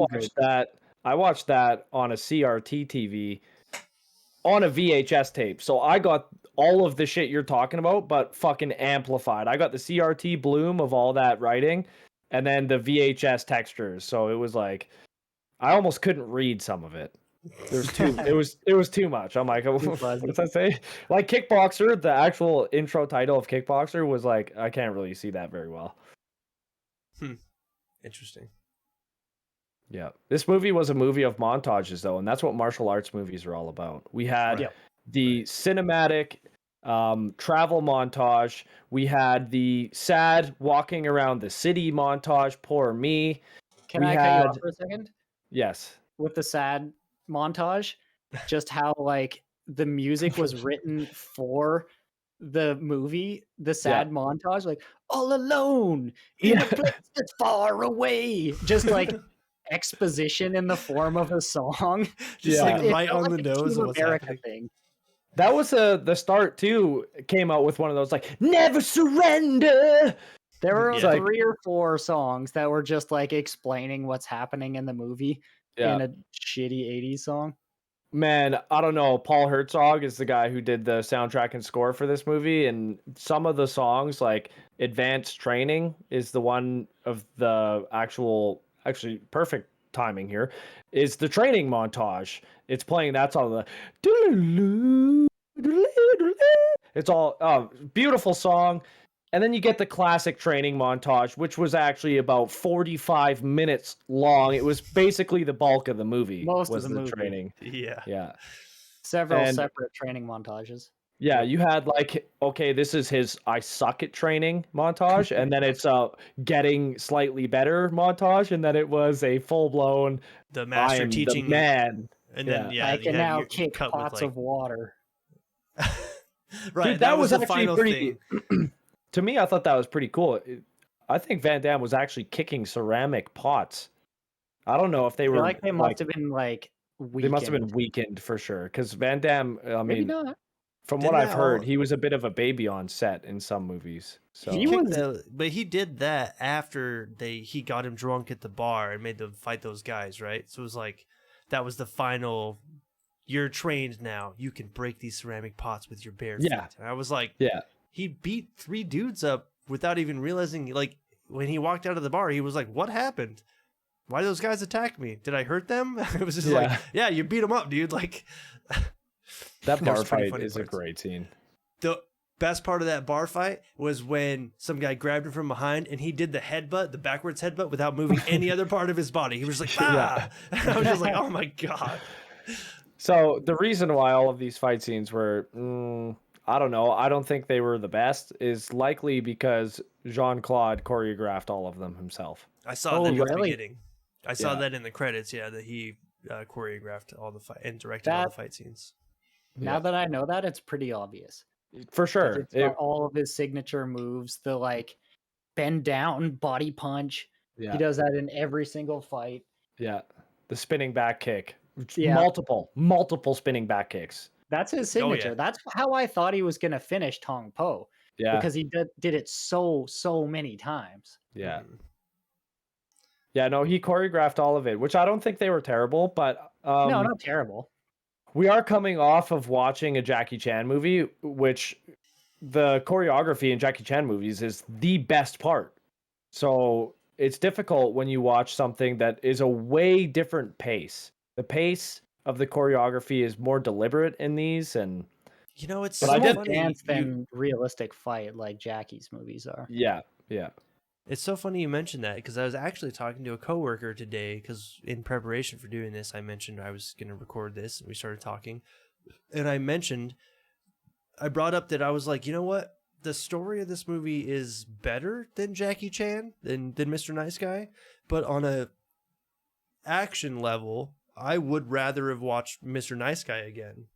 I would watch that movie again before I watch this movie again, because this one seems to be more story heavy. There is action, but the action isn't. There's really only like 2 or 3 scenes of action that really involve Jean-Claude. The rest of it is him, getting his groin stretched and doing weird stretches in the ruins and stuff or whatever. I feel like we said training. in the intro, I think where this movie did its best was in the interactions between the characters. I feel like they just the story was okay, the fight scenes were okay, but what really made me think that this is actually a good movie was the way that they portrayed the real human emotions and the interactions between characters. Like a perfect example of that is Eric's change and when he's like basically begging Kurt not to fight Tong Po. Right. And I thought that was great. But yeah, I thought he was you're going right. to be. I thought he was going to be mad that he had won that fight or whatever. Like I thought he was going to have I thought they were going to go with the jealous angle when you see Eric in the hotel in the hospital and he crumples up the paper and throws it. I thought they were going to go for him being like, I can't believe that he's better than me. I thought that's what they were going to go for. I wasn't expecting them to take Eric into I've changed my ways and I am trying to be more humble and you really shouldn't fight him because I thought I was ready and I'm not and you sound like me and you really shouldn't be fighting him. I wasn't expecting that out of Eric. So it's a good point about the character interactions. Yeah. I don't think there were any more montages though. There wasn't really the end fight wasn't really a montage. They did have the classic, the movie ending was so abrupt. There's nothing after. He beats Tong Po and then they're all It shows all 4 of them in the stands cheering. Yeah. Yeah, and then it just and freeze then frames. credits. Freeze frames, classic 80s movie ending, freeze frame, I and then liked credits it. roll. Yeah. I before really we- liked it. Just Before like, we move yeah, on, that was the before point I of the movie. He won. yeah, before I forget, I do want to bring up that I thought it was really funny that Eric was kidnapped, and they had, first of all, they dragged him away from the scene without his wheelchair. They're like, oh, let's have 3 guys carry him away because he's dead weight because he can't use his legs. It's like, you left his wheelchair. He had a chair that specifically was meant to move him. So why'd you leave it there? Then they show him and he's in the chair while they have him kidnapped with his hands bound. And I was like, he can't fucking walk. Why? Like, what is he going to do? Like, oh, they just had to portray that he was captured. But I was like, what's he going to do? If anybody stands more than 3 feet away from him, he's not going to do anything. He's going to sit there and be paralyzed. Yeah. Like, there's no reason to tie his hands, guys. That's anyway. Well, I just wanted to he's a point that out world 'cause I thought it champion was- fighter, and he Yeah. punched a dude in the balls, and he punched another guy in the face when he Yeah, was in he- the wheelchair at Jian's place. Swung guess that that's true. training mechanism and fucking Yeah. took out the other guy with the training balls. Still Yeah. a dangerous man. He's still a dangerous man. You can't count out Dennis Alexio, Well, even if just- he was in a wheelchair. Well, Can't be thanks too for sure, shitting all man. over my parade, guys. No, I'm just Now that kidding. we're talking about that scene, the hook, the ominous hook, Oh yeah, they They showed that at showed the it very like start. 8 times. Yeah. They showed it so like 8 many times in times, that just scene. waiting for someone to get fucked up by the hook, And then and then it was someone gets fucked up in the best rather way disappointing possible. though. Yeah, I mean he kind of like Oh. hooked him under the cradle, but No, I think he fucking went right up the butthole. I don't think Yeah, he. because they referenced Mei Lee. Like, Yeah. that's what you oh get. shit, I didn't realize that. I thought it was big enough it just like cradled him. No, they skewered him up the anus. Yeah, Oh wow, that's even more Got fucked him. up. He should have been Yeah. acting a little bit more impaled then, because he was just kind of like, ah. he was and I just squealing like, pretty good. Yeah, he was screaming. yeah. I Maybe mean, they just tried to like make it on the border of like maybe you could think he did because like we talked. Well, it was I rated think R he's though. R rated. Yeah, it definitely- was rated R. So yeah, I don't know. He was They were going definitely for full battling anus. it. It wasn't Oh an yeah, accurate up the butt hook position. Right. Yeah. I mean, it was like it was in his crack. That's why it was like. like I'm gonna be honest here. I've seen a lot of hooks in anuses, and that was not an accurate depiction. Yeah. This movie gets 1 star. Yeah, this that was not real. I did like that too though, because that was the guy they deliberately showed Master Zian in the start of that scene, just standing there waiting to see the knife. He wanted Yeah. to see the knife so he could know who fucking hurt his dog, and then he was gonna fuck that guy up, literally the ass with a hook, and that's what he did. Oh, I missed that. I missed that he was waiting for that. Yeah, I so he didn't realize walks that in, was- beats up the one guy, and then stands there and waits, and then the guy opens his vest and pulls the knife out, and then Winston does all of the remaining work, killing everyone else, and All of Master Zian just stands there in a very compromised position, directly in line of fire. Very ill-advised place to stand, but Taylor's a he's- professional. He knows He's where a to man. shoot. yeah, and that's well, right. Zian's he's a master at kung fu. I mean Muay Thai. Yeah, you can dodge bullets if you are a master of kung fu. You Yeah. mean Muay Thai? Well, Oh, Kung Fu oh, yeah, movies- sorry. Right. Yeah. Yeah, sorry, Muay Thai. I meant Muay Thai. Sorry. Yeah. The Knife Man. I really liked his outfit at the beginning when, like, the very first scenes with him in it. Just his vest was like classic bad guy attire. The vest, and then like 3 scenes later, he opens the vest up to see the throwing knives. Like, oh, even more classic. Yeah. Just You gotta the have throwing something- knives in the vest. Something Can't that just you have, can like, open. throwing knives in your pocket that you pull out. No, it has to be something that you can open slowly and show that I'm packing. All right, Yeah. don't fuck Mhm. around. I'll open Look this. around. I'll open my fisherman's vest, which is what it looked like. It And was. you know what? Maybe that was deliberate. Maybe he was wearing a fisherman's vest, and they're like, "Okay, you get a fishing hook up the asshole."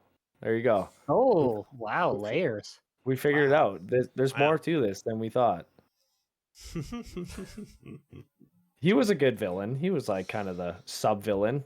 Yeah, it's a Yeah. like main henchman. Yeah. How about Freddie Lee? You see him in one instance, and it's when the buddy wants to fucking borrow $1 million. Yeah. And there was something that I thought of when I saw Freddie Lee. I'm like, well, it's not a martial arts movie if someone isn't very terribly dubbed. And I was like, oh my god, the ADR in that scene was horrible. it was I even bad. mentioned it. I was like, that was the worst out of the whole movie. I was like, that was Yeah. real bad. That dude was not speaking English in that scene when they did that.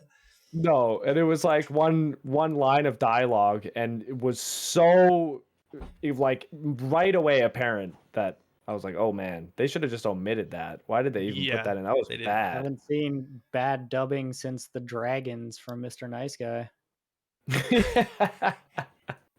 That was the whole movie too. Australians with just terrible dubbing. Or the demons, right? The demons. Demon, sorry. Yeah, Dean Carlo. I've got some grenades for you. He's just like, dude, just wants Yeah. to throw grenades the whole fucking And movie. he's got a vest. He does have a vest. He had a vest with all the grenades. Bad guys and vests. That's Bucky and that's- grenades. That's fucking awesome. And the child glasses, the children's sunglasses. Let's see if Speedman. Yeah. Giancarlo. Oh fuck. Do you have a He's got a fedora? grenade. Where's your fedora? You need a fedora, I'm gonna buy one on Amazon right now. milady. For this recurring joke that we have about this fucking grenade guy. That'll never Okay. go away. Where we are already we? touched on a couple of these, but let's talk about let's do some quotable lines. I know we've mentioned a few of them. Does anybody have any they want to bring up? Because I know, Yeah. yeah, we've talked about. But let's hear them. So, someone want to go first? Speedman, you want to go first? I gotta find it. Okay. My favorite quote in the whole movie is when I'll just say the quote first. Listen to me. That's it. Just because of the Arnold throwback. Mei Lee says it at some point in the movie, but that's all she says. The way you "Listen said to that, me." I thought it was a Van Damme quote. You kind of said it sounded like Van Damme when you said that. Listen to me. No, I was maybe trying to can't sound like remember. Arnold. But I I don't think- think so. I think Zian had some of the best lines in the movie. Yeah, I agree. My favorite line from the entire movie was when Eric is walking back into the hotel with the girl, and Jean-Claude tells him to watch his wallet. You're gonna get She robbed. doesn't want my Yeah. wallet. She wants the champ. Yeah, oh, that's just too good. He just sees, watch your wallet. He shakes his head. I'm like, oh man, that was a fucking good line. Oh, I also liked it when Taylor told Kurt he wasn't good enough to fight Tong Po, and he had never seen him fight or train at all. He should have been the best fighter in the world. You're not good enough. Yeah, How do that's a you good know about point. He's All like, you "I'm saw actually was- we'll pretty see." good. He just landed in your lap. That's all you know of Kurt. Yeah. Yeah. Although No, his he brother, fights. the American champion, the best American ever, got his ass kicked. So I guess he put some Probably. things together and maybe figured it out. And then, of course, never make a decision on empty stomach. Yeah. Yeah, that one was good. probably the I made best an part, image. my favorite. I made an image of that line.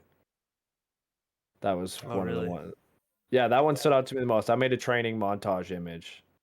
One of my favorite lines though was Master Zian when he's talking about the temples. I thought it was a really good line. He tells him, "While you train here, listen with your mind, your heart, and your whole being."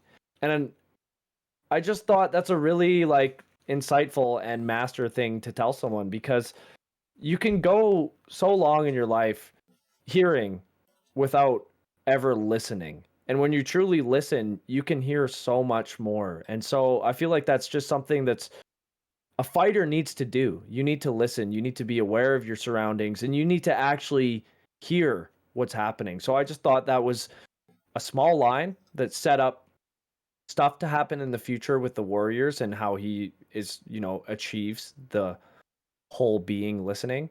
But I really like that line.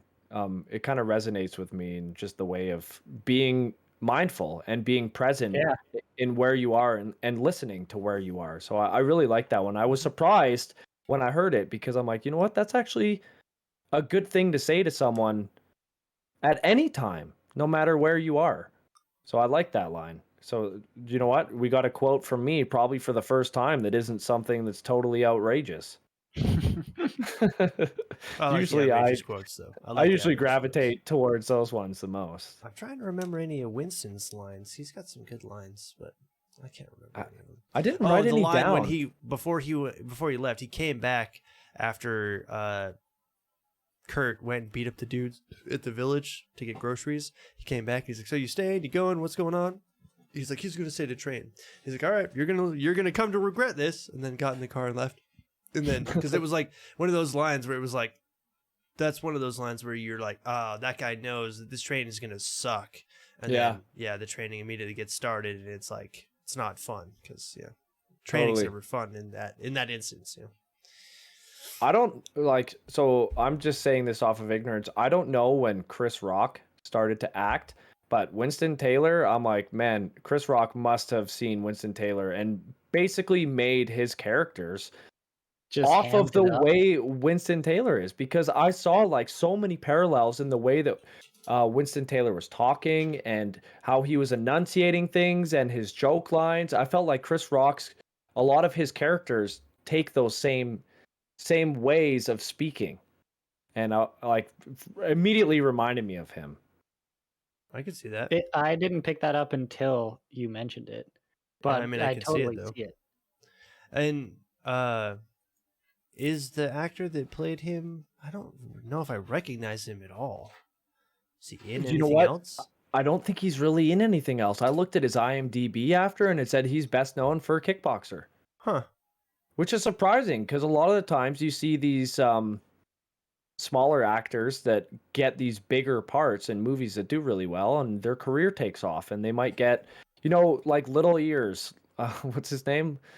Little Ears, the freaking lieutenant. I can't remember his name. I can't remember, but we I all don't know know. his name. Yeah, I know who you mean though. His career took off, and he was always in these little smaller parts, but in a lot of action movies. So I was actually A lot surprised of them were to see police oriented. He was always seemed to be in the police stuff. Yeah. he kind of stuck to that role of being like a high-ranking police officer. I got one more quotable line, and it's Tong Po's only line, and you have to recognize that was a fucking good line and a savage thing to say. Do you have the whole line?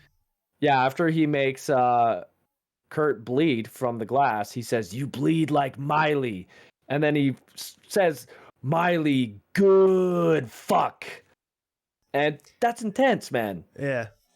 He raped her. That's not a nice thing to say. That's really fucked up.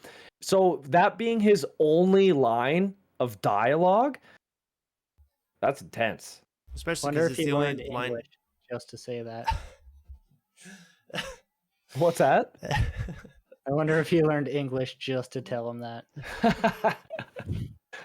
So, Maybe Tong Po's character. That's like, he just learned how to say just those words alone. Yeah, just to fuck him up, which is funny because that ultimately, the only lines that he said in the movie were his downfall.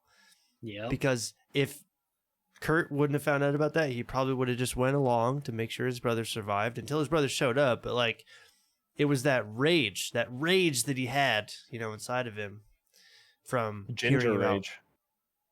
from Miley being that, and which was weird because based on the context, if you heard Tong Po say that, and then what his interaction was with Miley after that, nobody said the word rape or forced or anything like that. No. It just, you could have assumed that he was just mad that Miley had sex with him.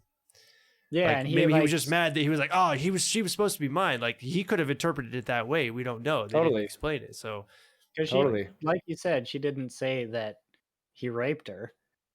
not to him anyway. Yeah. Just to Winston. Yeah. Yeah. I just thought that was crazy. But anyway, either way, that was his downfall. He said that line and that made it so. And then, so like, did I'm trying to understand the motive behind Kurt's reasoning for why he wanted to take the ropes off his hands.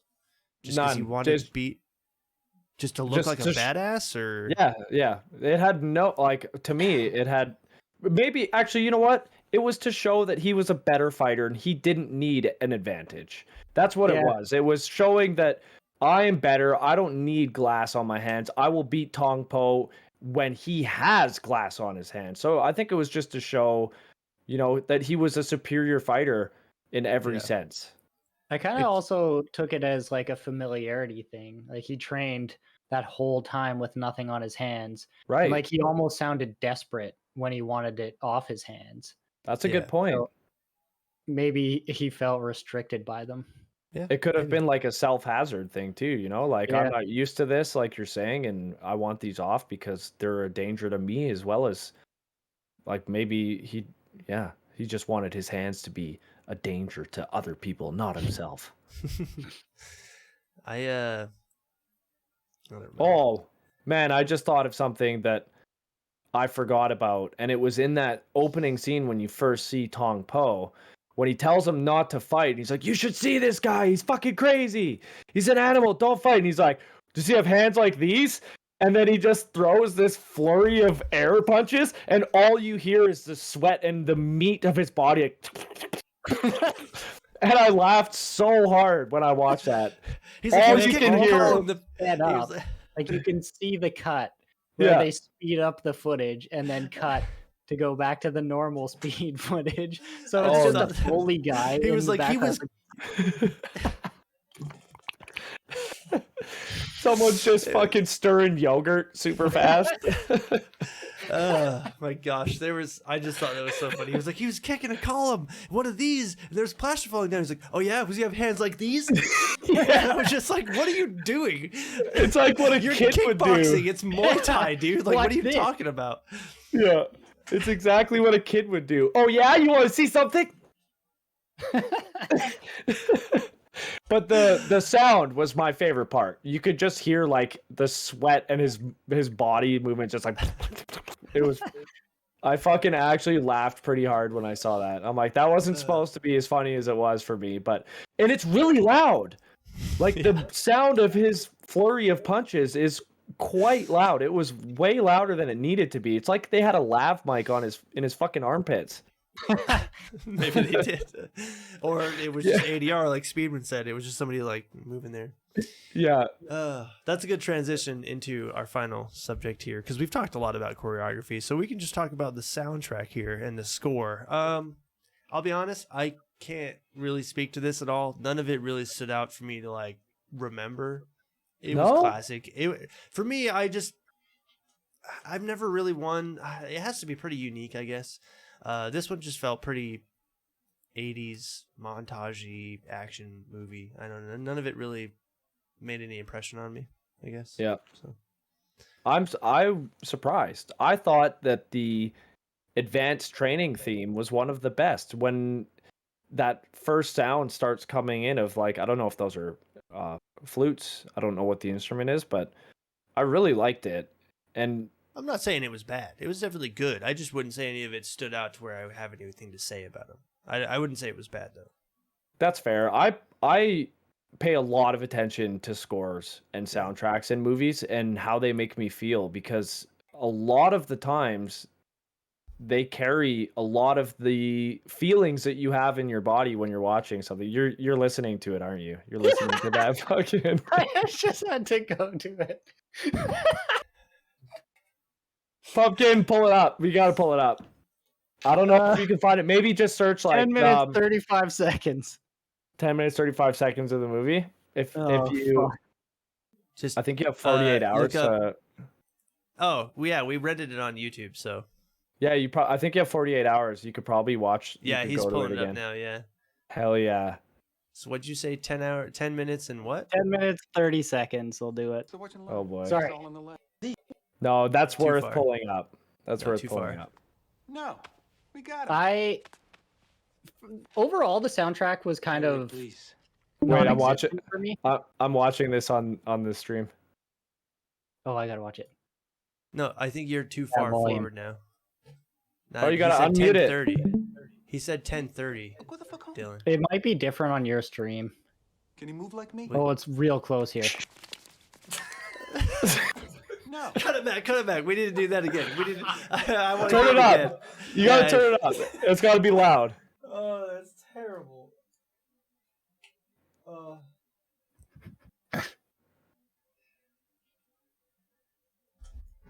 Hold on.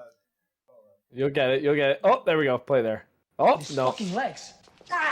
Until Plaza was falling down. So what? Can he move like me? One sloppy slap. It's Why? so fucking What? stupid. I love it. I feel like See? they watched that cut back and they were like, he's too wet to be silent, so we need to come up with something there.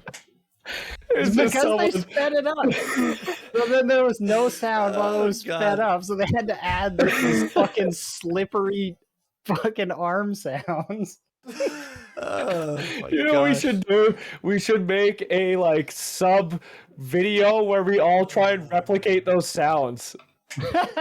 We should just you can't use a slippery body. We have to try and make those sounds through just like inanimate objects or something. We should try And and then do that. just add them to random parts of any content we create. We should also Just do the like a slippery little slap sounds.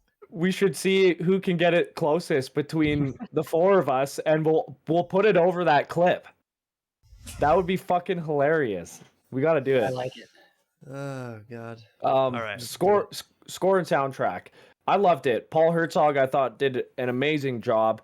I loved the tone that he used. He had those specific instruments that he used throughout the entire movie that kept coming back in different cadences and tempos. And I just thought he did a really good job portraying mood and helping you feel certain ways in different scenes.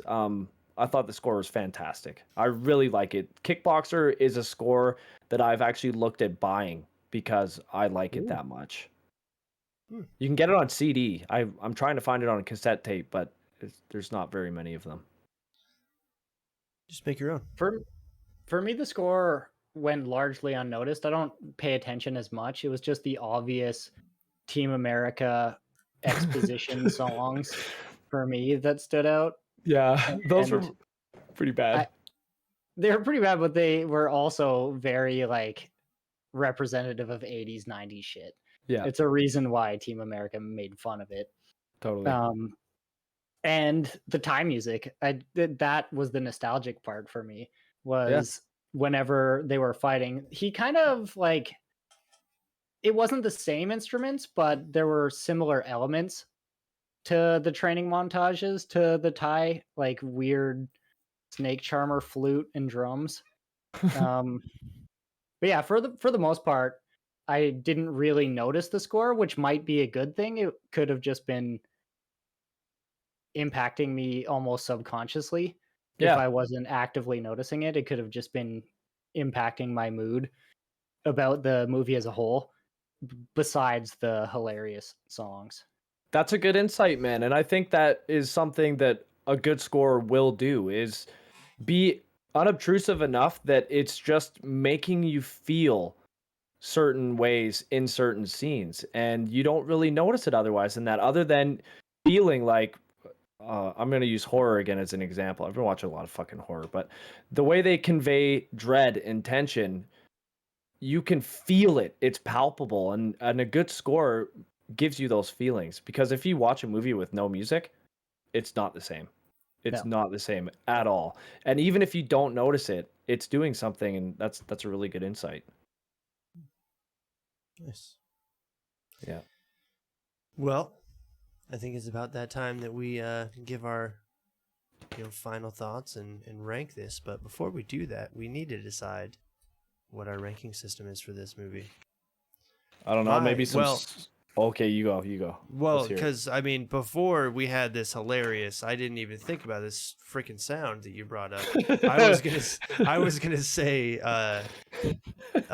stretched out groins or something like that, just because that scene that's really, good. just him doing that, just I thought was hilarious. Plus, he's just constantly being like, I can make my legs go like this and just do like a perfect flat, like Anyway, anyone Like you have said, any it's other one of his suggestions? trademarks. Yeah, no, that's Yeah. good. In I like. every single movie.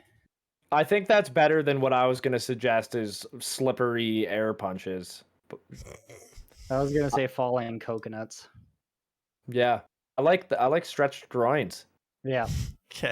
That's good. That's like a really good scene because the first time you see him getting his groin stretched, you're like, holy fuck, that would hurt.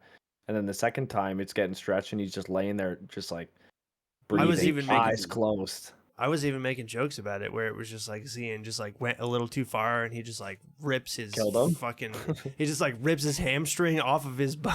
He's just like, oh shit, I went too far. Sorry. It's just like, well, yeah, now you can't walk either. So Guess we're whoops, both my going bad. home. Fucked Yep, up. now we can't. Now we're both in a wheelchair going home.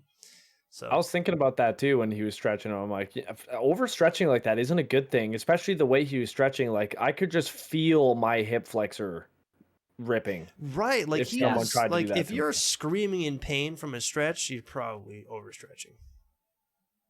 Yeah, I mean, I'm notoriously bad for stretching, meaning I don't do it, and that's probably why my body is in the way that it is. But I don't think you're supposed to do that.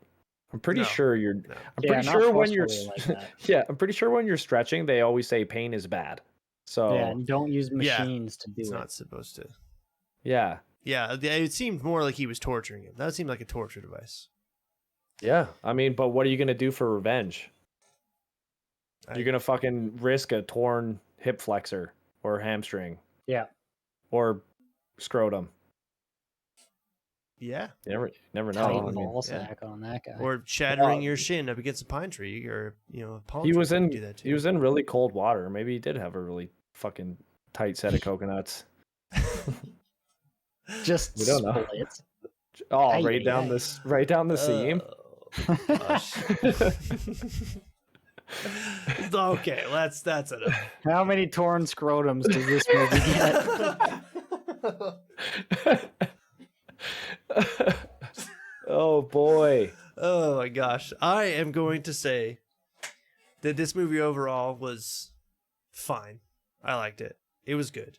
I don't know if I'd watch it again, but I didn't regret watching it. I enjoyed it. There were parts I liked. There were parts that I thought were silly. There were no parts that I hated. So I'm going to give it 3 out of 5 stretched groins. And those are my Yeah, final thoughts / rating or whatever. I think that's a fair rating. What about you, Speedman? Same. 3. Wasn't exceptional. It wasn't bad. So average. Yeah. I felt like 3 stretched groins. the story was mediocre and done many times. And But I had would- it been done many times I don't at know. that point, I don't know. maybe it was I- groundbreaking. It might have been, but I don't think I so. feel I'm like it pretty sure Bloodsport was definitely before Kickboxer. Really? I thought so. I thought Bloodsport was maybe not. When is Bloodsport? It I might wanted be. to- I wanted to say 86, Oh, but you're right. 88. 88. Okay. Yeah, I wanted to say 86. So Bloodsport was done before. So I stand by what I said. They Yep. fucking made this movie already. This was Joe just Cott is the ripping same off his own movie. movies. Yeah, he's doing the same thing. So I was actually going to give it a 3 too, and now we're giving it all the same thing. 3 stretched groins. I think that's the first time that's happened. Yeah. This is the first time I've given anything less than a 4. Yeah, Yeah, we I usually just- are very generous, but Yeah, we've been yeah. watching bangers. Yeah, Yeah. this was the first movie that was, it could have been better. It didn't really need to happen. We'll have to It's give also Van the Damme a chance first- to redeem himself later on. Yeah, yeah, let's just for sure. definitely not watch Cyborg because that is the worst movie potentially ever made. It's that bad. I don't know. I just watched a podcast where they were talking about the Star Wars Christmas special that came out, and That's I- bad. I heard it was based on the podcast. I never heard it, but I heard it was one of the people on the podcast was like, "This is the worst piece of anything they've ever seen in their entire lives." And I was like, "Then I probably not going to watch it." I think I might try to watch a clip of it just so I can get an idea. But I heard it was pretty. I think bad. it's on Disney Plus. Should definitely. I haven't watched it. It's either. on. I know it's on YouTube for sure. I saw it on YouTube. I was looking into doing it. So Back in because the day. apparently it only aired once ever. It only aired once, and then they were like, and now Lucasfilms and now Disney has done everything in their power to make sure that they are not associated with that at all. Disavowing it as much as possible, saying it doesn't It's kind of exist. crazy. As a young Star Wars fan in like the mid 90s, there was no Star Wars content, so we were trying to find the Christmas special just for something new to consume, and we never Yeah. did. Nope. Couldn't find it. The internet didn't exist, at least to the Nope. point it does today. Not like this. Not like this. Anyway, before we wrap up, before I close this out, anything else that was left unsaid? Anybody feel like they have anything they didn't get to say that they want to say? No. I Not don't me. think so. No. Pumpkin? Nah, I think we're good. Wait, All right, well. one Oh, thing. Naksu cow. Ah, Naksu cow. Naksu cow. That was pretty good. I also Naksu wanted to bring cow. up Taylor cheating at the end, not ending the round so Tong Po could recover. That was Yeah. kind of shitty, not very honorable. No. But I guess No, if I you're thought just it looking was for more- revenge, I didn't think it was. Yeah, I was gonna say I thought it was more because he just wanted to beat the shit out of it. He wanted to give him more time to beat the hell out of him. oh, that's Yeah. exactly why. But that's not very honorable or ethical. If you're trying to win a fight legitimately, Well, Tom you Po's- gotta end Tong the Po- round at the time. I think Tom Po deserved it. They definitely did. Tong Po was an honorable fighter. He fought within the confines and the rules of engagement for every fight. So he should have been True. given the chance to. He Actually, no, wait, no, that is a huge lie. The entire basis of the movie was him fighting outside of the rules of engagement. He fucking broke someone's back with a down elbow on a downed opponent. That's true. But in the fight, the final fight, he stopped whenever the round ended. Yeah. He stopped. Like he could have smoked him when he was on the ground at the end of the first round, I think. But he stopped, put his hands up, walked away. True. He still deserved So it. He's moral a of the piece of story shit. is Tong Po isn't a bad guy, and he really got the raw end of the deal in this movie. Yeah, he was Yeah. fucked over. Jean-Claude's the villain. Jean-Claude's basically the worst. Yeah, he's not Well, a Never trust good a guy. Belgian. I might agree with you, but Tong Po raped Melee, so fuck him. Anyway, Did he though? thank you. Allegedly. Wow. We know for sure at least he ripped her top open. We know for sure that at least happened because we saw And he that. slapped her. He slapped her too. He did. He Yeah. did slap her. So He raped her. I'm just kidding. right. Thank you for joining us for this episode of the Action Pack Podcast. This has been Kickboxer in review. We all gave it a 3 out of 3. What do you think? Let us know down in the comments. There it is. That's what it looked like back in the VHS. He's got a VHS, which is awesome. Thank you for joining us again, and have a great one. See you later. Bye.